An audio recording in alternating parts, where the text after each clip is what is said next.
प्रसूता की मौत मामले में मेहियापार में स्थित प्राइवेट हॉस्पिटल को डिप्टी सीएमओ अरविंद चौधरी ने हिरोला थाने की पुलिस के साथ पहुंचकर किया सील। बीते दिनों ऑपरेशन के दौरान प्रसूता की मौत का था मामला। परिजनों ने अस्पताल पर लगाया था लापरवाही का आरोप। बिना परिजनों की अनुमति के ही ऑपरेशन कर डाला था डॉक्टर।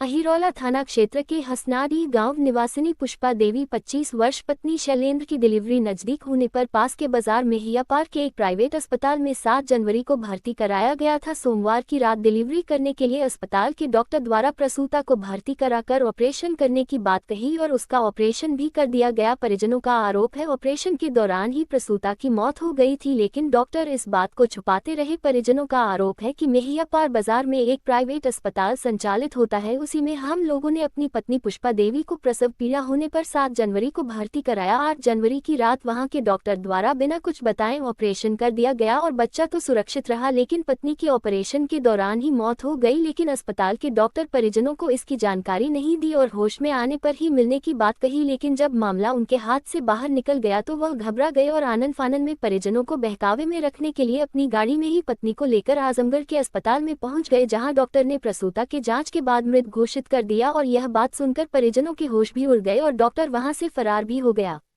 अभी 2 साल पहले ही पुष्पा की शादी हुई थी और उसका पहला बच्चा था। परिजनों द्वारा अस्पताल पर लापरवाही का आरोप लगाते हुए जबरिया ऑपरेशन करने का आरोप लगाया था। पति का कहना है कि हमने गांव की आशा को भी इसकी सूचना दी थी, उनके द्वारा सीएचसी पर न ले जाकर वहीं पर भर्ती करने का सुझाव दिया। पति शैलेंद्र के द्वारा अहौला थाना पर लिखित तहरीर दी गई थी। पुलिस ने शव को कब्जे में लेकर पोस्टमार्टम के लिए भेज दिया था और आज डिप्टी सीएमओ अरविंद चौधरी द्वारा अहिरौला थाने की पुलिस के साथ पहुंचकर मेहियापार में स्थित हॉस्पिटल को सील कर दिया गया।